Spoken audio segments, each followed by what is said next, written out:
Hi, and welcome to this week's episode hosted by Gray and Mark Lawson, John's Health and Fitness, and Mark Elm of Leeds Beckett University, where we take training theory and science onto the gym floor. Hey up everybody, welcome back. Here we are again to the Yorkshire Fitness Podcast. We are on episode 37 today. Is that right, Elm? Is that what you just said? I know we've just discussed it, haven't we? We're going to talk about, let's just fire straight in because we try and keep them quite a limited, don't we, time-wise. So we're going to jump straight in and talk about, it's a nutrition podcast today. So we're going to talk about food and just kind of generally. Well, I don't even really know how to explain it. I suppose as we just start talking about food, it will roll on, won't it? I don't know how to introduce the actual topic of the podcast, is what I mean.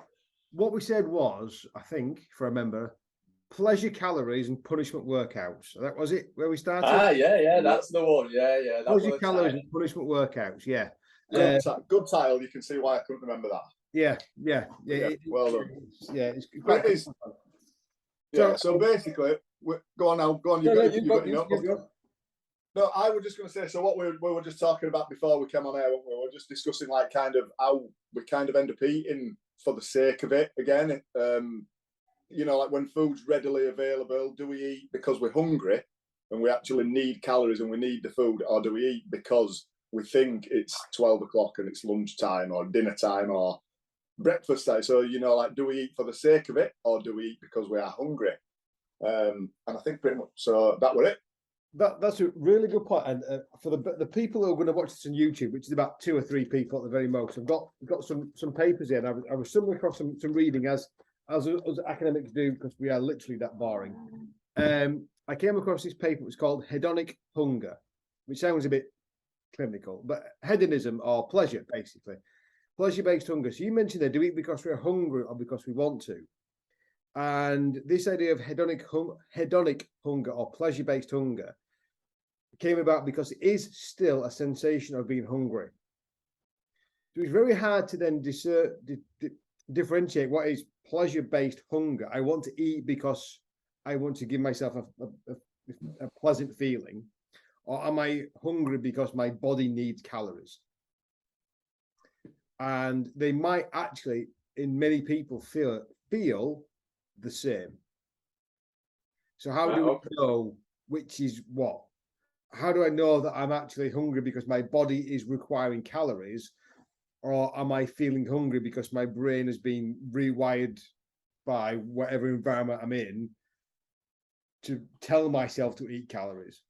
And in those situations, it's not just a bit of broccoli and a bit of chicken breast. It's the calorie dense, hyper-palatable, hyper-processed foods. That's what it's telling you to eat.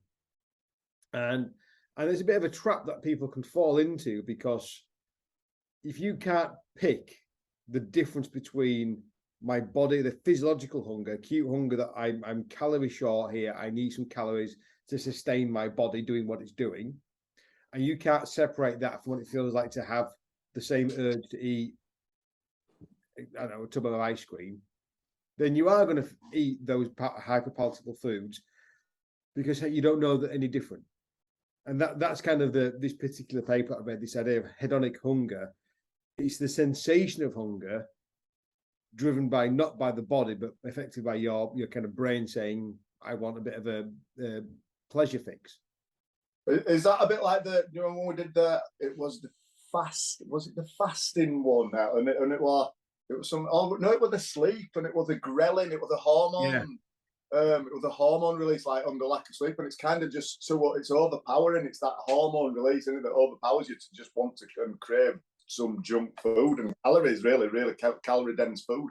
Absolutely, yes. I mean, if you watch these kind of typically your BBC rather than your ITV diet programs, always have like somebody in an MRI scanner and show how the brain activates when they just look at foods that are really high in sugar, high in fat, highly kind of tasty foods, so like bar chocolate or ice cream, pizza, that kind of stuff. The brain just lights up, even just at looking at those foods. And then obviously sometimes that's more so than when you actually eat it, that the thought of eating the food drives hunger more than the actual kind of eat the food. You get the same response, if not greater, by just looking at the food. So that's kind of a little bit about that. It's the kind of dopamine, the brain response. So sometimes it is by tiredness, by lack of sleep, and other times it's other triggers, or it could actually be. And I'm going to get another one of my papers out. There's a really interesting one called the Power of Food Scale, and it looks at three things. Generally, do you think about food? Two is, do you think about food if it's near you? And two, do you think about the food, what the food tastes like? Are you obsessed by the kind of taste of the food? So actually, lots of people are actually thinking about all sorts of things about that food, even outside of meal times. Just generally thinking, I could be just walking down the street, and all of a sudden, in the head, I'm thinking about how nice it would be to eat a bar of chocolate. That triggers my brain response going, well, that felt good to think about how that chocolate bar might taste. Well, then you can't imagine it's much of a stretch to kind of walk past the news edge, which is every 30 feet, walk into a shop, buy a bar of chocolate, and not just buy one bar, is it? Because actually, now it's just as cheap to buy a slab than it is to buy a bar. You can buy the slab. And that response is immediate. So you can see now why people get into that. So that's the kind of, I was really interesting to get into this kind of idea of actually food, hyperpalatable food has a greater power over some people than others. Yeah.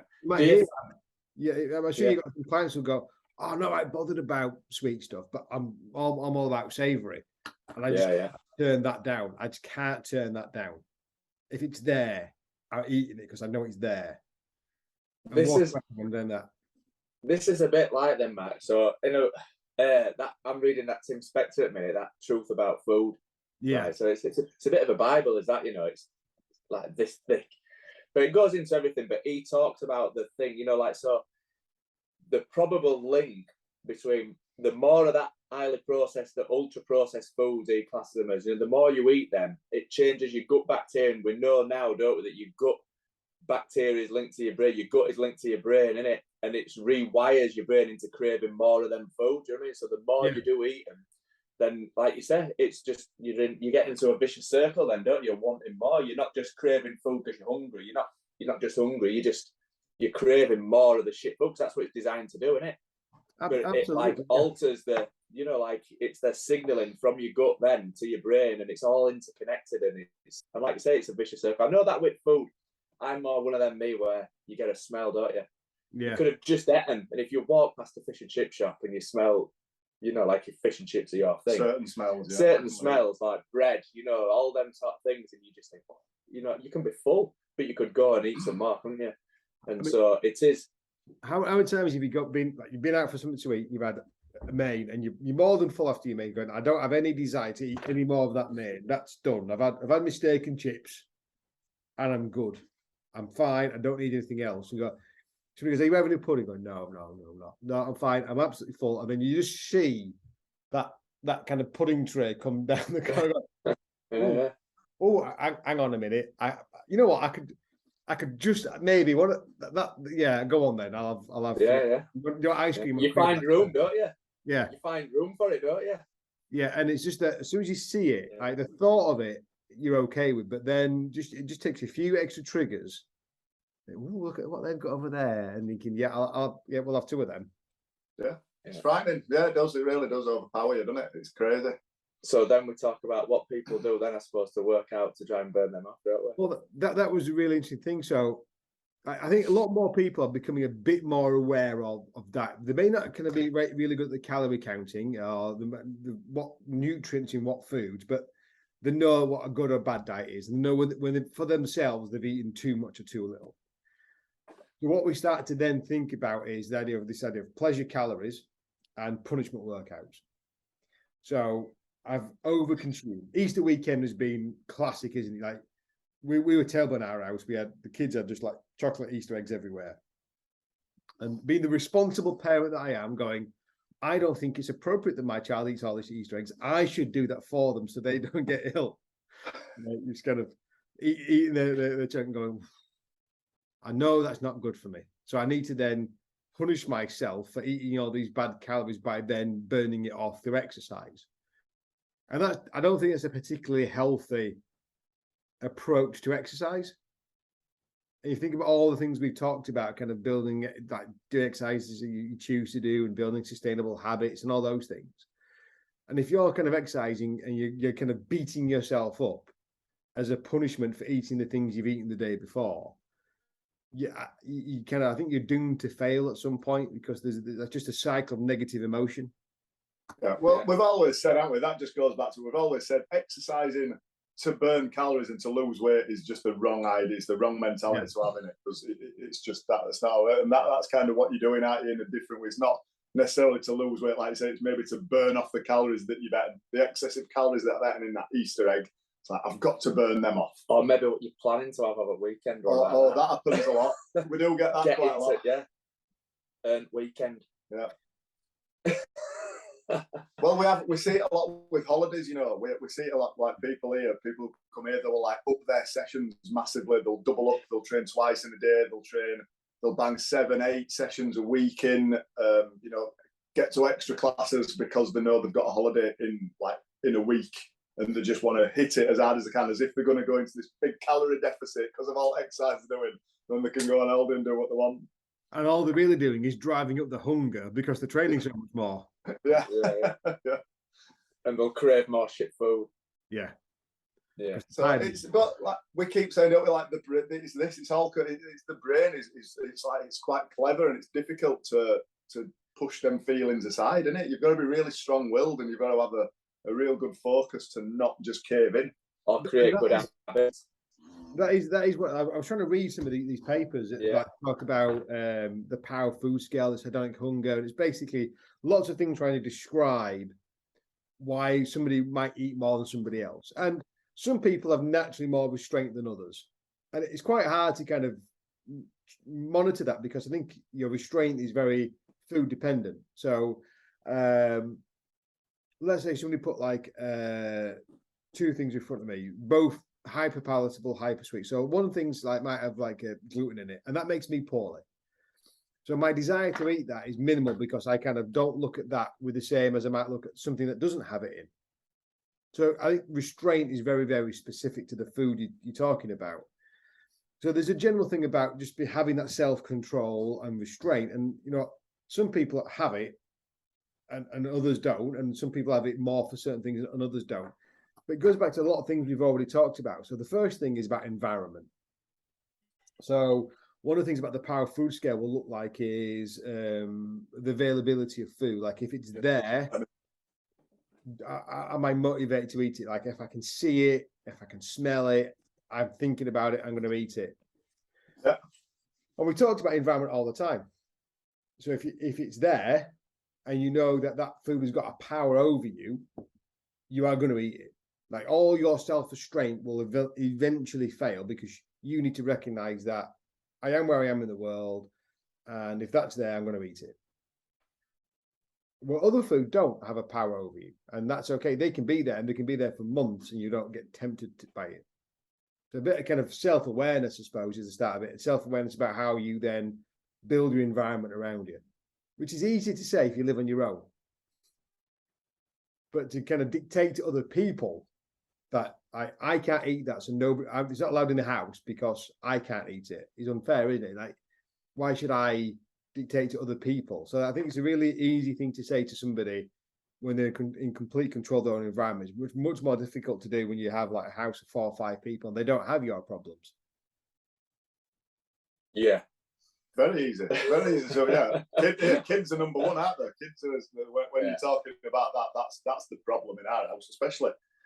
Kids can afford, kids at our age just can eat way more variety, or let's say way more just everything. They just eat more. So you just need to have more food in the house because they're burning so much and they constantly need fueling. You've just constantly got a ridiculous, an endless amount of food because they're just constantly hungry. And you're either going without, or you're telling them they're going without and limiting meal times, or you're just supplying food. And then your meals, our evening meals are generally quite big, pasta based meals for kids to fill them up, and you end up eating it, don't you? Yeah, and again, I suppose at the minute as well, like, I mean, I don't want to age this particular episode, but with the middle of the cost of living crisis, so you can't, like, the ability to choose the food you want is getting harder. because it costs that much more. If you want to have a high protein meal and it's basically you like eating steak every day, not that you should, but you could.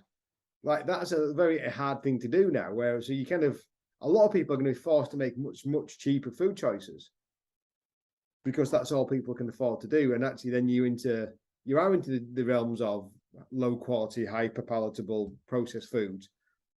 Might only be what you can have to eat. Yeah. And I think this is probably the problem, isn't it? This is the problem with the world. This is what the farming industry, everything pushed on when we've talked about. There's books that like discuss the human race 10,000 years ago, farming, the wheat culture, and everything. That's what it's done to us all, isn't it? It's made food, just the cheap, bland food, readily available, and we can just eat it as and when we want, pretty much, because a bag of pasta is dirt cheap, is like pence, and it can feed a family of 4. And you can eat it 3 times a day if you really want. Not that I'd want to, but like that. This is the problem, and it's just that's what's going on in the world, basically, isn't it? And then put that alongside the amount of takeaways that there is. Like what you were saying earlier, you're walking down the street. If you're thinking about food, it's quite hard not to think about food in most areas. You go for a walk or go for a run, and cover a bit of distance on the ground, and you're going to pass a takeaway or a shop or something that reminds you of food. So I think that is where this topic is. It's a really difficult one, and it's probably something that it happens to everybody without even thinking about it. We just spoke to one of the lads who were in before training, before doing time, and they were like, "I don't do that." Well, they were quite certain, "I don't eat for the sake of it. No, definitely not." And then they were like, "Oh, yeah, I suppose, yeah, if I walked by, but probably he just thought, oh no, I have my 3 meals a day, I will eat them," but you don't. If you actually think about it, we all do it. They were even on about drink, wasn't it? It's drink, yeah. He drinks 15 pints and he goes out, and he's not drinking because he's thirsty, is he? So yeah. Eating 18 packets of crisps before that, so he probably is quite thirsty. Yeah, I remember. With every pint. I did a bit more digging around and look at these kind of questionnaires that kind of study why people have like hunger or eating behaviors, and there's like five kind of subscales or subsets that they kind of focus on. One is restraint. How much restraint are you able to do? So you might find somebody who scores really high on the power food scale. So you're somebody that really finds food has got a power over you, but you could also have high restraint. So yes, but you're kind of fighting yourself all the time. That's going to be really depleting. You're going to suck your energy out of you. So you might then find that you're not training simply because your mental energy is giving up restraining yourself from eating all this food. The other one is disinhibition. And that basically something like, well, I've had a bit, so I might have a lot. Well, if I give up, I'm going to give up hard. I don't just have like a chocolate bar. I'm going all out. I'm having everything. I'm having takeaways, I'm having pizza, I'm having fish and chips, I'm having chocolate bar, I'm having ice cream. I've got the whole lot gone. Other one is just kind of the actual frequency and magnitude of your hunger. Like how often are you hungry, and how much do you have to eat to satisfy that hunger? So somebody might have a lot of restraint, but it takes a lot for them to lose that feeling of hunger. The fourth one was about emotion. And this is a really interesting one because a lot of people have emotional hunger or associate food and emotion together. And we talked a little bit more about being tired. But actually, if you think about every emotion there is, we have now invented a way to attach food to that. So comfort food. If you're feeling poorly, have this food. If you're feeling depressed, have this food. Yeah, hyperpalatable, sugary foods. What about if you're happy? What about if you're celebrating something? What do we all do? If it's a birthday, if it's a Christmas, if it's a Christmas, like we don't have any form of celebration that we don't feel comfortable putting food next to it. Good point. So every element of our society, every kind of cultural thing that we've got is telling us to think about that emotion goes with that food. Or if you have that emotion, you should be having that food. If you're celebrating, if you're commiserating, if you whatever you're doing, have a meal with that. Has this been forced upon us by food companies? Who knows? I mean, I would imagine there was a lot of festivals and feasts that happened before food companies. Mm-hmm. And what they then did is attach themselves to that. So they're not daft. Like, I'm sure, like, before there was chocolate, that we still had Easter eggs. It just wasn't made of chocolate. And they went, that's a good idea. Why don't we make them out of chocolate and then sell it to people who eat it? And so I'm sure they're not innocent in all this, but again, I think we that kind of societal thing happened already. We had Christmas meals, Easter foods, Lent, all that kind of stuff. So we already had this stuff going on. I think they just went, "Yep, let's run with this and sell it." And the other one was that we just mentioned in the high street, external food queues. You can't walk down any high street in any small town, village, city without walking past about 1 billion queues to eat something. So imagine if you're slightly emotional, you're in the kind of, no matter what emotion it is, you have a slightly heightened emotion. You're walking around somewhere, you're driving somewhere, you're listening to something, you're going to get a queue to eat something to eat. You're a little bit hungry, and you score relative on the power food scale. Like, it is no wonder we have an obesity crisis. So everything around us is geared to make us eat more food. Yeah, well, we've said it before, haven't we? If you go to Wickes or B&Q, they've got chocolate bars on sale, haven't they? Yeah. It's everywhere you go, and you go to fuel up, we get fuel in your car, they're all on offer, right, on the thing as you go in. They even ask you sometimes, do you want any of his offers today? Today's offers? And no, I'm all right. I mean, even if you miss the chocolate bar, you're buying charcoal for barbecue. That's not bad. Depends what you're putting on it. Yeah. Like, it is a bit of a minefield. And then so there's a bit of, it's about self-awareness, I think, as well, going like, well, how do I respond in these particular situations, and what value, how do I look at food? So if you look at food as an emotional crux, like, this is what if I have this emotion, I have that and I feel better. You don't, do you? No, I don't. I definitely not. I'm not an emotional eater, mate. I don't think I attach any food to it like that. I don't eat more if I'm.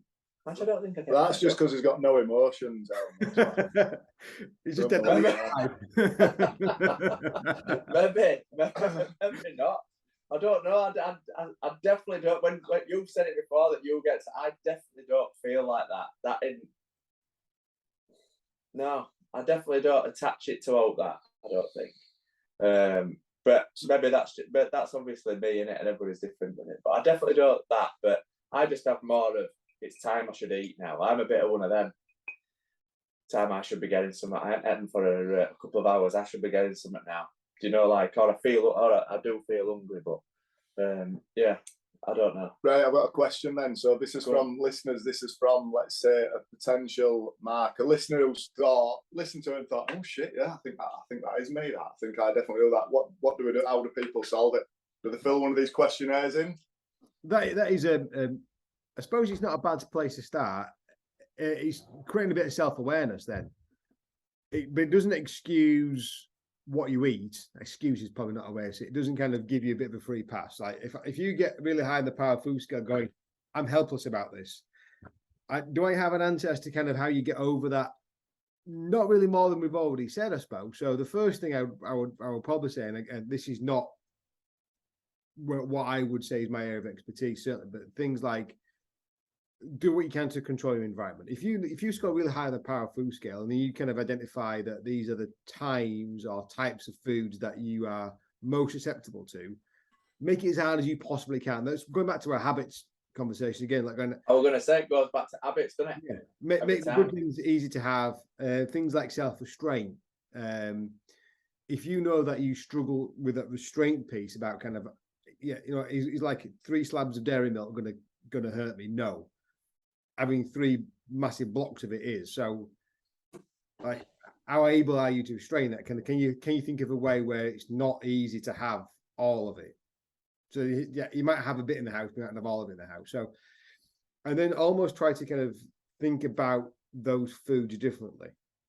So maybe before you eat something, read the nutritional label.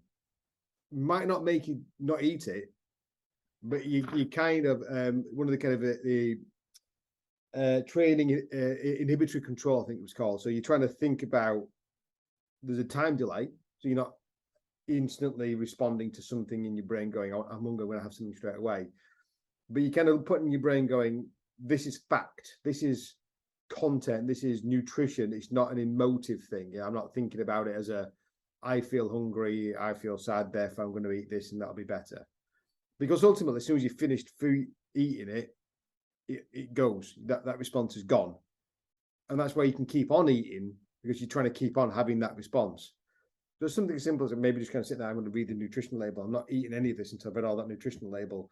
And then reading how many calories in it might just give you a bit of a response to go, maybe I don't. Yeah. And one of the things, I listened to James Clear. James Clear was another podcast who wrote Atomic Habits. And he said, every action is a vote for your future self. And I keep thinking about that. And maybe before you eat anything in these, if you think this is not an acute need, do I need this calorie to sustain my body? What vote am I casting? What vote am I casting for my future self? Am I sustaining who I am now as somebody that eats for pleasure? And I'm unhappy with that. Because, some people might not be unhappy with it. They might be okay. Like if they're physically good, they're in good physical shape, they're not unhealthy, they're happy with their appearance, crack on. Like it's not a kind of a death wish. It's you get on with it. But what vote am I casting for myself? Like, is this a vote for the future I want for myself, or is this a vote for the future I don't want for myself, and then decide if you eat it or not? And those are some of the kind of more simple things, because it is a psychological thing. It's not like a physical training intervention we can have. It's not like saying we'll eat 300 grams of protein and 200 grams of carbs. It's like we all know that we're going to pick up is not the calories we need, and going into the fridge and instead of picking up the chocolate bar, picking up the chicken, like eating the chicken breast next to it, it's not going to make you feel any different. That's the thing about it, because it's not going to get the same pleasure response. You have to turn the pleasure response off. This morning, so Jay's missus training and Sue was saying that she's going to manifest herself thin. Right.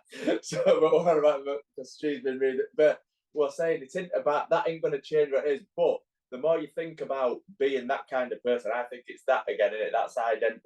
What sort of person do you want to be? I think it's if you think that you're a slim person or whatever, you make slim choices or whatever. You're going to be healthy. You're going to make healthy choices. If you consider yourself unhealthy, that's all back to habits again, isn't it? Do you know what I mean? That goes back to him. And I do think there's something in that. I think you are what you think you are, aren't you? Really? Yeah. Let's take you out. You're going to have this pleasure set of calories. You're going to have this chocolate bar in my hand, and you say as you're eating it, "This is not a vote for my future self. I am voting for a version of myself that I don't want." Get a banner. Yeah. This is not me.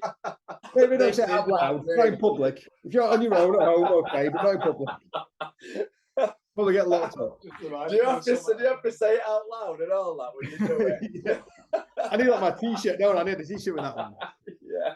But anyway, imagine that you say it internally, not saying it outwardly, you say it internally. Oh dear. But what you're actually doing is quite negative, isn't it? So actually, if you're thinking about having that calorie for pleasure purposes and you're not enjoying it, you're starting to break that response between feeling I want to eat for pleasure purposes and what I get from eating that particular food. And breaking that association is probably going to be the best strategy. I'm just picturing you a banner. Smacking a bar of chocolate on your head.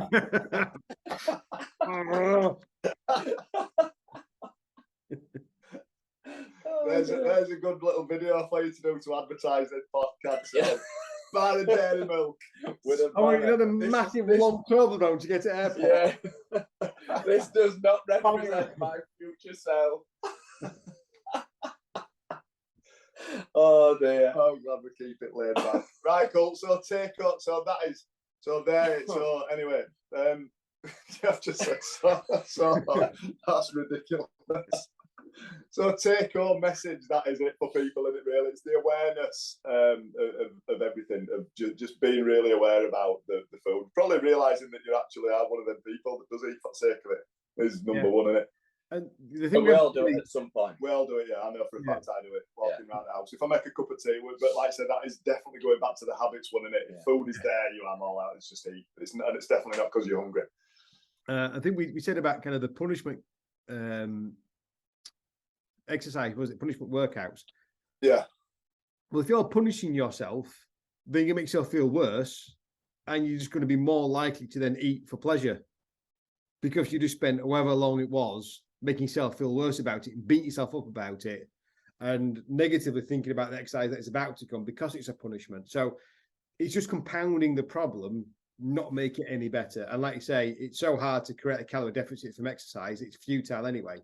So exercise for your personal benefits, for your health, for your fitness, but not from a calorie control point of view. That'll be about time. Simple. Yeah. All right. Good take-home message, Elm. You nailed it. Nice one, man. I'm going to hit myself in the head with a chocolate bar now. Awesome. Right. Nice one. Right. Cheers, mate. We'll catch up soon. Cheers, everybody. See you next time. Mate. Thank you for listening to today's episode. If you liked the episode, we'd like you to share with us that on YouTube, Instagram and Twitter. You can listen again on Spotify and Apple Podcasts. Please leave us a rating and a review, and any comments would be more than appreciated. And hopefully you'll tune back next time for our next episode.